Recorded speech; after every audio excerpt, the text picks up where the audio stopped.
কেন Donald Trump এতটা react করলেন এই ব্রিক্সের মুদ্রা সম্পর্কিত বিষয়টা শুনে? সমস্যাটা কোথায় হবে আমেরিকার? না খেয়ে মরার মতন পরিস্থিতি সৃষ্টি হবে কি আমেরিকার কাছে? একেবারে না খেয়ে মরার মতো অবস্থা, এই শব্দটা ধরেন আমরা ইউজ আপাতত না করলেও চলবে, কিন্তু যে অল্টারনেটিভ যদি তৈরি হয়ে যায়, আর ডলারের যে টার্মস কন্ডিশন, ডলার ইউজ করতে গিয়ে তাদের যে কন্ট্রাকচুয়াল অব্লিগেশন থাকে প্রত্যেকটা দেশের সাথে, সেগুলো খুব না, ইউজার ফ্রেন্ডলি না এবং বিজনেস ফ্রেন্ডলি না।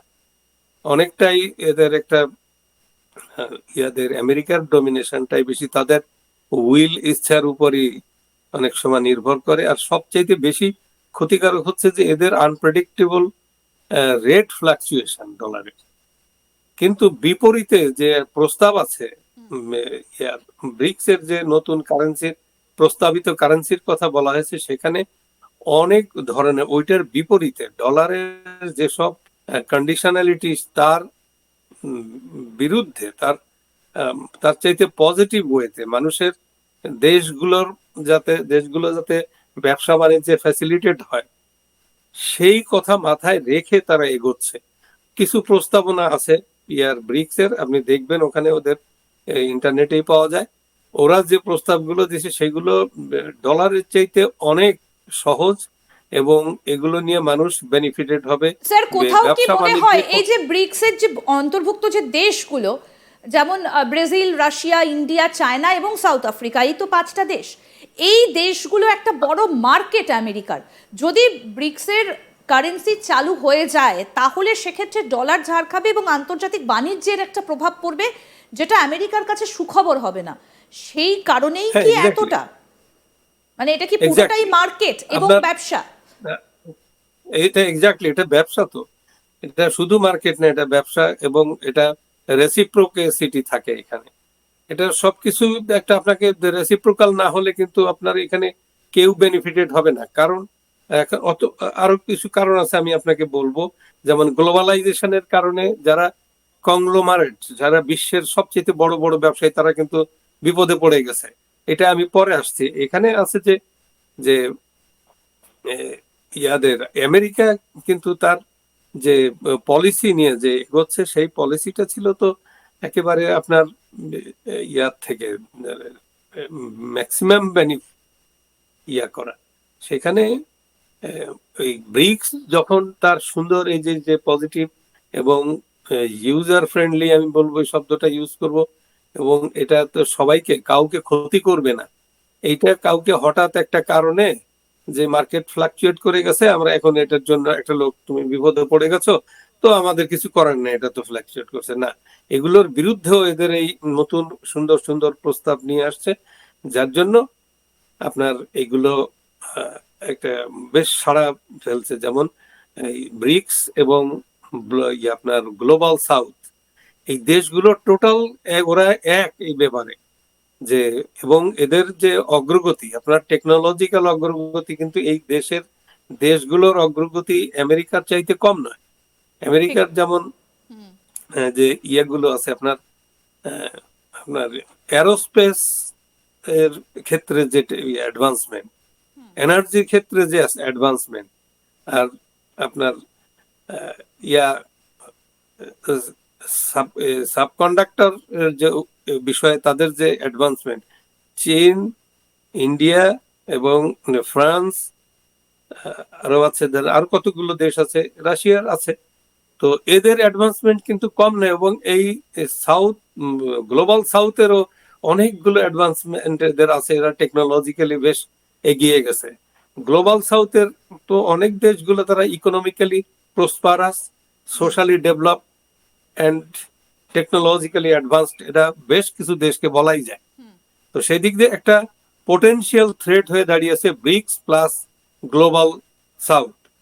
তো এই সব কিছু মাথায় রেখে আমেরিকা তো, এরা তো আবার সারা পৃথিবী শাসন করে আসছে। এদের কিন্তু এদের এই ইন্টেলিজেন্সিয়াকে আপনার ইগনোর করার কোনো সুযোগ নেই। এখন না, রাশিয়ার মতো একটা সুপার পাওয়ারকে জাস্ট কর্পূরের বোতলের মুখ খোলা থাকলে যেমন উড়ে গেল, এরকম আমরা দেখলাম যে বাস উড়ে গেল, বার্লিন ওয়াল কলাপস করে গেল, ভেঙে গেল সোভিয়েত ইউনিয়ন। এরকম এদের অনেকগুলো রিসার্চ ওয়ার্ক গুলো, রিসার্চের দিক দিয়ে আমেরিকা খুবই ডেভেলপ। তো সেদিক দিয়ে আমেরিকা বুঝতে পারছে তার সামনে একটা বড় ধরনের থ্রেট তৈরি হয়ে গেছে, এবং এই থ্রেট থেকে আপাতত বাঁচার জন্য, রিলিফ পাওয়ার জন্য ইমিডিয়েট কিন্তু 10, অন্যান্য 20, 25 দেশগুলো বছর। কি তাহলে এই মুহূর্তে ভারতের ওপর নির্ভরশীল? মানে নরেন্দ্র মোদী তিনি যদি এই কাজে এগিয়ে আসেন, ভারতের প্রধানমন্ত্রী, তাহলে কি বাকি দেশগুলো ভারতের পেছনে দাঁড়াবে? এই কথাটাই আমি বলতে চাই যে শুধু বাংলাদেশে যে জঙ্গি জিহাদির থেকে বাংলাদেশকে মুক্ত করার জন্য যেমন একটা সমর্থন দরকার, তাছাড়া সারা পৃথিবীতে একটা কনজেনিয়াল অ্যাটমসফিয়ার, একটা ব্যবসা বাণিজ্যের একটা সুন্দর পরিবেশ, মানে যেটা খুবই দেশকে হঠাৎ চ্যালেঞ্জের মুখে ফেলে দিবে না, এইরকম পরিস্থিতির জন্য আমি বলবো গোটা পৃথিবীতে এখন ভারতের যে অবস্থানটা এটা খুবই একটা উল্লেখযোগ্য, এবং একটা significant role Bharat already play করছে। আচ্ছা, এবং এই বিষয়গুলোকে আগামী দিনগুলো, হ্যাঁ, আগামী দিনগুলোতে হয়তো ভারত আরো বেশি আগামী প্রাধান্য দিনগুলোতে পাবে। ভারত যেভাবে ইকোনমিক্যালি এবং মিলিটারিলি এগিয়ে যাচ্ছে, তাতে ভারতের একটা বড় ভূমিকা, দীর্ঘ এবং আরো আরো বড় মেজর রোল দেখতে পাচ্ছি আমি।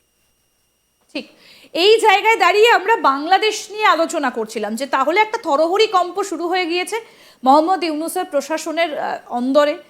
একটা বার্তা তো ডোনাল্ড ট্রাম্প আগেই দিয়ে রেখেছিলেন যে সংখ্যালঘুদের ওপর অত্যাচার কিছুতেই বরদাস্ত করা হবে না, এবং এরই মধ্যে পাকিস্তান বাংলাদেশকে কাজে লাগিয়ে ভারত বিদ্বেষ আরও ছড়িয়েছে। তাহলে কি এবার আস্তে আস্তে সেই পাকতারি গোটানো শুরু করবে পাকিস্তান, নাকি অন্যরকম কোনো ভাবনা রয়েছে?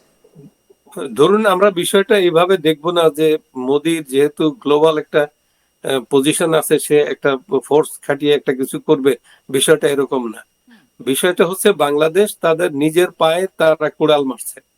তারা পৃথিবীর থেকে কিন্তু আউটকাস্ট হয়ে গেছে। আপনি লক্ষ্য করবেন তাদের পক্ষে ইউনূস যখন দায়িত্ব নিলেন, তখনকার পৃথিবী যেভাবে তাকে সমর্থন করছে পৃথিবী গ্লোবাল লিডাররা, সেই সমর্থন কিন্তু একদম নাই, একেবারে একদম নাই। একটা ওই যে আফ্রিকার কোন একটা দেশ আছে, তার ওই এই লোক ছাড়া, তারা ছাড়া আর কাউকে সে সমর্থক খুঁজে পাচ্ছে না। কারণ পৃথিবীর মানুষগুলো তো ইউনুস যে ল্যাঙ্গুয়েজে কথা বলে, এই ল্যাঙ্গুয়েজের সাথে তারা কিন্তু এই ল্যাঙ্গুয়েজকে তারা পছন্দই করে না। ইউনুস বলল যে আওয়ামী লীগ করে দেখে তারা মার খেয়েছে, তাদের উপর ঝাঁপিয়ে পড়ছে। তার মানে কি এই ভ্যান্ডালিজম, এই ঝাঁপিয়ে পড়ায়, আনরুলি ললেসনেস, এটাকেও পৃথিবীর কেউ এটা মেনে নেয় না। তো ইউনূস তার কয়েকটা কথা বলে, সে যেমন ভারতের বিরুদ্ধে একটা যাচ্ছে তাই কথা বলছে, সে শুরুতেই সে বুঝেই নেই যে এটার ম্যাগনিটিউডটা কত।